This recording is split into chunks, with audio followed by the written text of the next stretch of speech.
The story took place just 2 weeks ago. I've always had a fear of basements since I was a kid. Now that I'm 18, my fear is obviously subdued a little bit, but I still will glance over my shoulder at any noise I may hear behind me, and I might get that slight butterfly in my stomach feeling when I'm alone. Well, on this cold Friday night, I was home alone, and since our biggest TV is in the basement, that's where I usually chill, especially to play video games. I was playing Fortnite with my friends, some crazy popular first-person shooter game. I had headphones in, and I was really invested in the game, yet even over the loud sound effects through the headphones, I knew I heard something come from behind me, like a thunk. I took off the headphones and examined the back of the basement. Now our basement is huge but also extremely cluttered and messy. If I wanted to actually thoroughly examine what was behind me, I'd have to get up. That's how bad it is. But I didn't feel that was necessary. Yeah, I found it unsettling anytime I heard a noise, but I really didn't think it was anything to be concerned about. I tried to continue playing. However, I wasn't able to give my full focus anymore, not with part of me constantly thinking about the noise. I took off the headphones and played with them off just because I was feeling extra paranoid and wanted to hear my surroundings. Shortly after taking off the headset, there was a sudden clank sound, and it had a metallic, echoey ringing to it. I turned off the system now because I was in shock. This was an intentional sound made by someone or something. I walked really slowly to the backside of the basement. When I laid eyes on the big metal air vents in the corner, that's when it hit me that that was most likely the source of the sound. I got as close as I felt comfortable, then stopped and just looked at the air vent for a second. I got a terrible, painful feeling in my stomach, and I felt like the life was literally being drained out of me when I saw a hand reach out from the air vent and start waving me over. Then a deep, raspy voice said, "Come here. I need help." At first, I didn't run. I just gradually stepped backward, with my mouth hung open, looking at the vent. The person's hand gripped the vent and started shaking it aggressively, obviously trying to break it open. I screamed, "I'm calling the cops!" But the shaking didn't stop. I did what I said. I called the cops and told them to send someone right away. The operator told me to go to a room upstairs with a weapon, lock the door, and hide. I was the most scared I'd ever been in my entire life, and the pain and fear of the situation only became worse when I heard a door bust open downstairs, and I could hear a maniac screaming at the top of his lungs. I'm not lying when I say he was screaming things like, "Where are you? I'm gonna kill you." I heard him run up the stairs. He probably ran up 2 stairs for every step because he was up the stairs in like 3 seconds. My heart was in my throat when he tried the doorknob to the door and started pounding on it so hard I could see the door caving in a little bit. I thought he was actually going to break the door down. I had to climb out the window, or I'd be a goner. I think he heard me though, because the banging stopped. I jumped from the window to the bushes below, and with the right stroke of luck, a cop car pulled up in front of my house. I basically ran into the officer's arms, begging them to go inside and get the man. They told me to wait in the police car, which they locked while they both went inside the house with their guns drawn. Not even 5 minutes later, the 2 officers came out, and they were holding the man in cuffs. The man in cuffs took my place in the back seat of the cop car, and for that moment, until the cops drove away, he was giving me the most evil, hate-filled stare you could ever imagine. That stare still haunts me. The whole experience still haunts me. I still hang out in the basement occasionally, but nowhere near as much.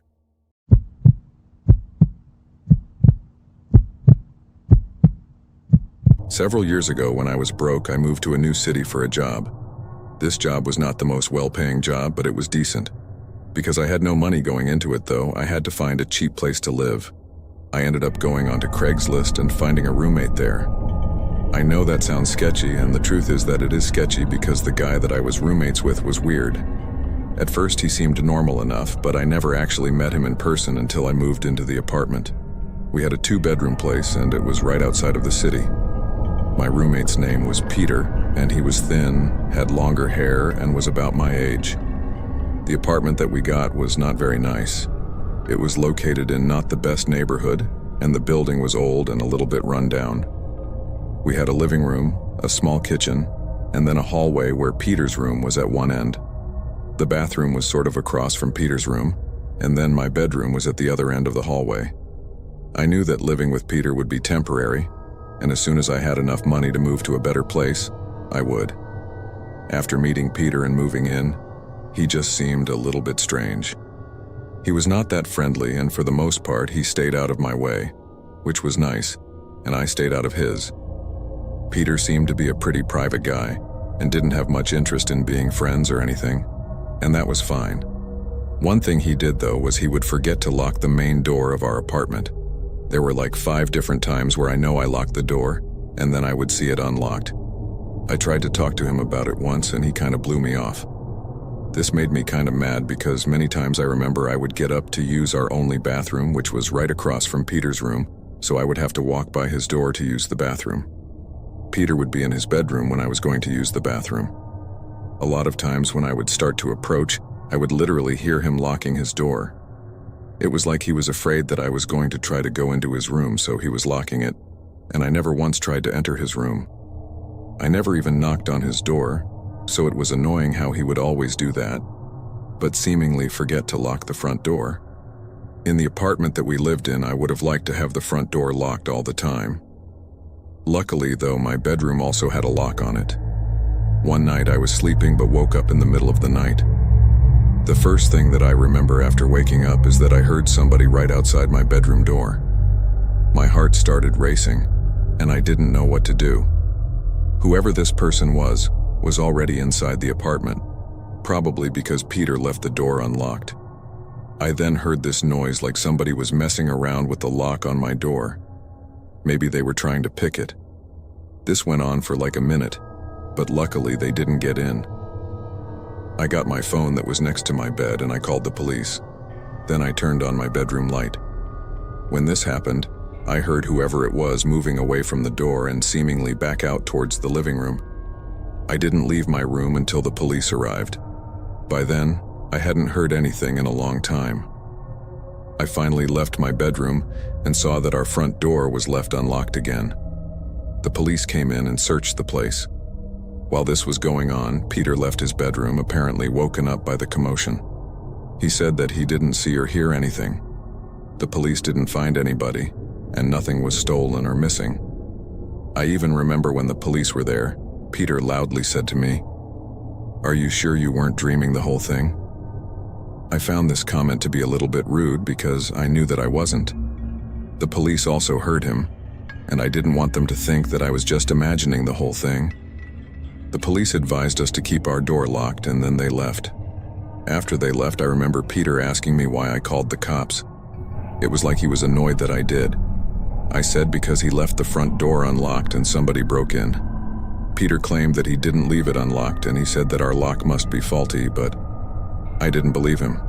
I mean, somebody broke into our apartment and tried to get into my bedroom, and Peter just seemed annoyed by the whole thing. He didn't even seem that concerned. After that, we both went back to our rooms, and I went back to bed. I really couldn't wait to move out of there. Soon I would have enough money saved up to do so. Several days went by, and everything seemed to be going normal. Then one night I was in my bedroom again. Now usually I would hang out in my bedroom and then go to the bathroom and brush my teeth. Then I would return, lock my door, and go to sleep. That was my nightly routine that I had. So on this night, I believe it was a Friday, because I didn't have work the next morning. I know that because I was staying up much later and watching YouTube videos on my phone. It was past the time that I usually went to sleep. I think it was after midnight. I was laying on my bed and my lights were out, but my door was unlocked because I hadn't brushed my teeth yet. I remember all of a sudden seeing my bedroom door start to open. My headphones were in, so I didn't hear anything, but when I saw this, I took them out and looked to the door. After it slowly opened, I saw Peter entering. When he saw me staring right at him, he stopped, turned around, and then left.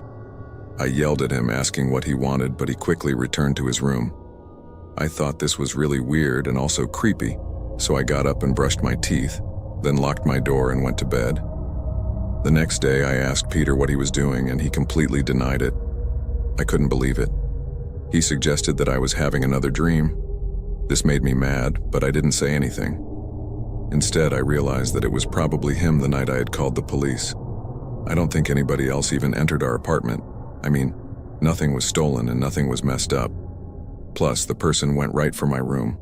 So I started looking for a new place that same day. Within a week, I moved out. Ever since then, I haven't seen or heard from Peter, and I'm hoping that I never do.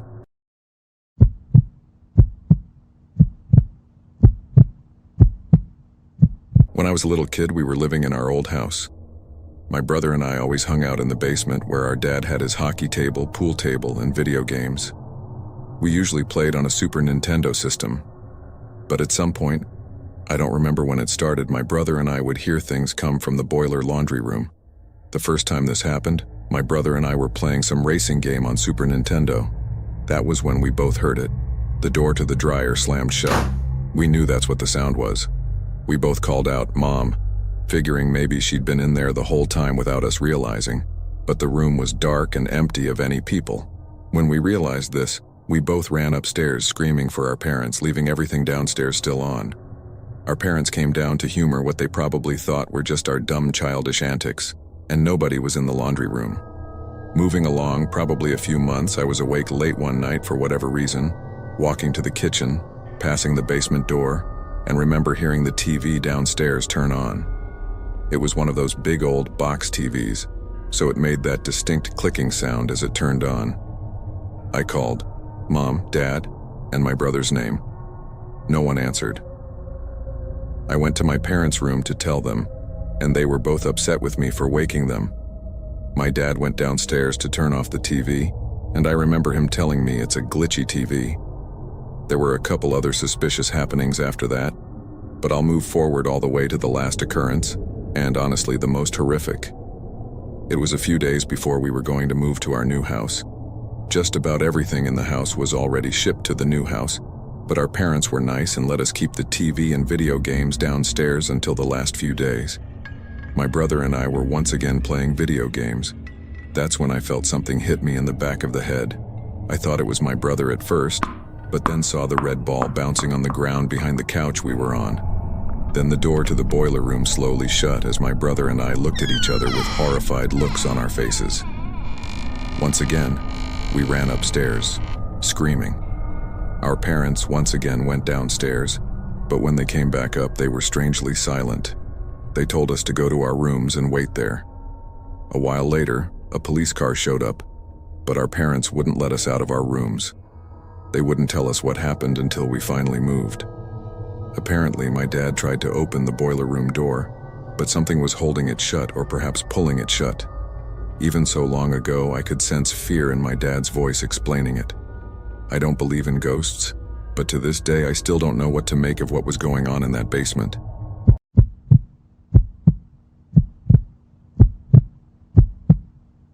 This is the story of my freshman year in college. I went to a smaller university with only a few thousand students, so the campus wasn't very large. I liked that about this place. However, my first year, I had to live in the dorms to save a little bit of money and maybe make a friend. I chose to have a random roommate, and this decision backfired. I didn't know anybody at the college when I got there, and the first person I met was my roommate. He told me that his name was Joe. Joe was a strange guy overall. He was rude, unfriendly, and never left the room other than to go to class. He was not at all the type of person that I would normally hang out with, and by the second week, I had given up all hope of being friends with him. I had a TV and a PS4 that I brought with me to school, and Joe said that I could never use it because it bothered him. He also demanded that all lights be off after dark. I tried to reason with him once, but he threatened to report me to the dean of students. I wasn't scared by the threat. I didn't really think they would do anything, but I would rather just try to get along with my roommate. Instead, I would do my studying in class buildings around campus. I made other friends at college pretty quickly, and when I was talking with them about Joe one day, they suggested that I get a new room. I hadn't even realized this was an option until they told me, so I put in a request to get my own solo dorm room. I was told that when one became available, they would contact me. About 2 weeks later, so now about a month and a half into the school year, I was contacted. I was told that I could move into a different dorm building that was across the street. This building was a little bit newer and nicer, and it had a room available. I accepted it. I decided not to even tell Joe. I didn't know if he would be happy or sad about it, but I didn't want him thinking that I hated him or something. So, one day when Joe was gone at his classes at a time that I didn't have class, I packed up all my stuff and just left without saying a word. My entire half of the room was now gone. I moved into my new building and got my new room. It was so nice to finally have a place all to myself. I could watch TV, play PlayStation, and not have any complaints. I could even have my friends over to hang out. However, I did want to be careful not to see my old roommate, Joe. Like I said, it was a small campus, so there was a chance that we would cross paths. If we did, I didn't want him to ask me why I left or something. I was careful to avoid him, and I didn't see him at all for a couple of days. As for my new room, at first it was great, but on probably the second or third night that I was there, something happened. I was playing video games late at night and I heard somebody try to open my door. It was locked, so it didn't open. After a few seconds, I got up to look out of my peephole. When I was walking towards the door, I heard somebody knock on it. There weren't even that many people who knew I lived here yet, so I found this to be really strange. When I got to the door, I saw Joe standing there. I did not want to answer it and quietly moved away from the door. He knocked one more time and I didn't answer that either. I was really creeped out. I mean, how did he even know that I lived here? I didn't tell him, and I wasn't friends with him on Snapchat or anything where he could see my location. This was really strange. I went back and looked like 10 minutes later, and he was finally gone. I didn't know why he had come here. There was no reason that I could think of. The next morning I got up and had to go to class. When I left my room, I walked down a couple of hallways to get to the front of the building. In one of the hallways was a sort of lounge study area. When I was approaching it, I saw Joe sitting in one of the chairs there. I couldn't believe that he was in my dorm building. He didn't live here. I didn't know what he was doing. I turned around and left out of another exit. I thought maybe he was following me. It was really strange. Later on in that same day, I was walking on campus and I happened to notice him again. There were sort of a lot of other people walking around, and I saw him a ways behind me. I walked back to my dorm building, and he seemed to almost follow me there. He wasn't walking close enough to follow me inside or anything, but I was very suspicious. When I noticed, I got back in my building and was wondering what this guy's problem was. That same night, he was back at my room once more. I was up late and he tried entering. It was locked like always, and he then knocked on the door. This time it was louder than before. I didn't answer but was watching him through the peephole. He knocked again very loudly, but I still did nothing. When he knocked for a third time, I remember somebody else who lived down the hall opened up their door. They told him to quiet down. Joe didn't say anything. Then he stood there for probably a minute. After that, he backed up a step and then kicked my door extremely loud and hard. I was honestly afraid that the door might break, but it didn't. Joe then turned and stormed off. After this, I made up my mind that I was going to report him, and the next day I did. Somebody must have talked to him or something, because I stopped seeing him after that, and he did not return to my room. I was still very suspicious that he would follow me around or show up again for like a month, but luckily he didn't. A while after this, I met someone who used to know him. They weren't really his friend, but had several classes with him. They told me that he had dropped out and also said that his name wasn't even Joe. None of these things really surprised me. I'm not sure why he gave me a fake name, but he was a weird guy. Looking back, I'm really glad that I moved out when I did.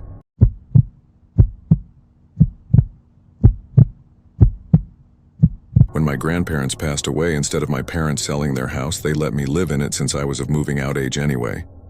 I just had to pay the taxes and monthly expenses. At first, I really enjoyed living alone, given that I could have whoever I wanted over whenever I wanted, but it quickly got lonely. So I got myself a 2-year-old German Shepherd dog named Rocky.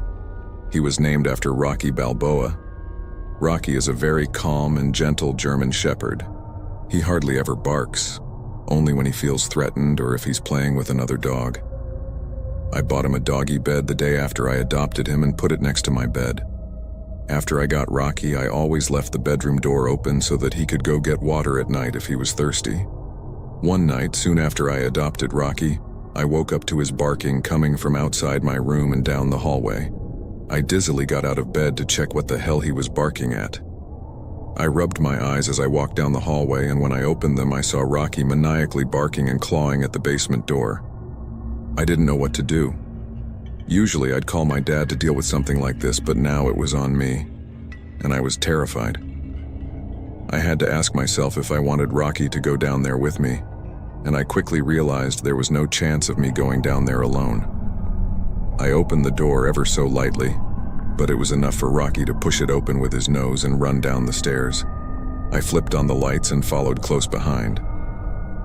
Rocky was silent now, which I found a bit concerning. I looked around for him, calling his name, and then I saw him standing still with his tail between his legs, looking up at something in an opposite corner of the room that was blocked by a wall. Rocky looked at me, and his tail slightly raised as I approached him. I could now see what he was looking at. It was a closet door.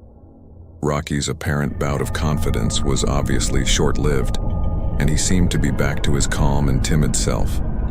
All that was passing through my mind at that moment was, do I dare open this closet door right now, and who or what could be in there? I didn't know Rocky too well just yet, but I had a feeling he wouldn't attack whoever or whatever was in there. I'm still not sure whether I made the right move or not, but instead of opening that closet door, I took Rocky by the collar and walked with him back upstairs. He kept looking back at the corner of the basement until we got to the stairs. I shut the basement door and then dragged him back to my bedroom and shut the bedroom door. Then I went to the kitchen to call my dad. I had to call 3 times before he finally picked up in a groggy voice. I explained the situation and asked him what I should do. He said I should go back down there with a huge knife or some kind of weapon and see what's in the closet. I told him I was too scared to, and somewhere deeper into that conversation with my dad, I realized the basement door was open. I put the phone down for a second to listen to what I felt were footsteps, and I was right. Loud and clear were footsteps heading towards the front door. I ran to my bedroom and told my dad. He told me to hang up the phone and call the cops, and so I did. By the time the cops showed up, though, whoever was in the house was obviously gone already. Unfortunately, I left a large amount of cash down there by the bar, and all of it was gone. The basement window was wide open, so we found the method of entry pretty quickly. It just turned out to be a break-in burglary when I happened to be home.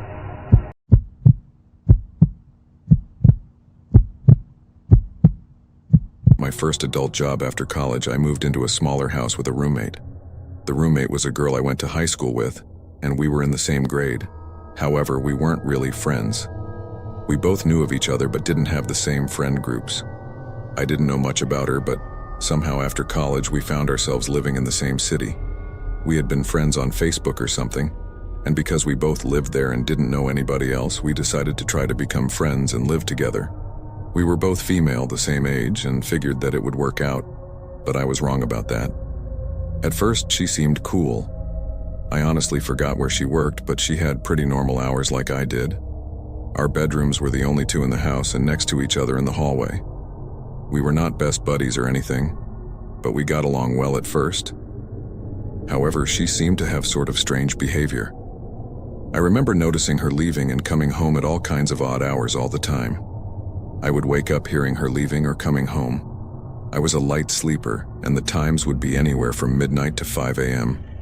I had no idea where she would be going or why, and this happened so much, at least several times a week. One time, I brought it up, asking why she was leaving at 2 a.m. She flat out denied it and said that I must have heard the neighbor. I didn't tell her I knew it was her because I realized that whatever it was, she didn't want me to know. I didn't really think too much of it for the most part, though. But one night, several months into living there, I was out late with some friends and got back home at probably almost midnight. After arriving back at the house, I went inside, and all the lights were off. I turned on some lights and also noticed that my roommate's door was open and she did not appear to be inside. I called out her name, just wondering if she was home. I figured that she was gone again when she didn't answer. Then I went into my bedroom, changed, and got in bed. I was tired, but after closing my eyes, for some reason I had a hard time getting to sleep. I laid there for probably 20 minutes trying to rest, but it was like I wasn't tired anymore. Then suddenly I heard this noise inside my room. I had no idea what it was. I looked up and saw my closet door opening. Then I saw my roommate walking out.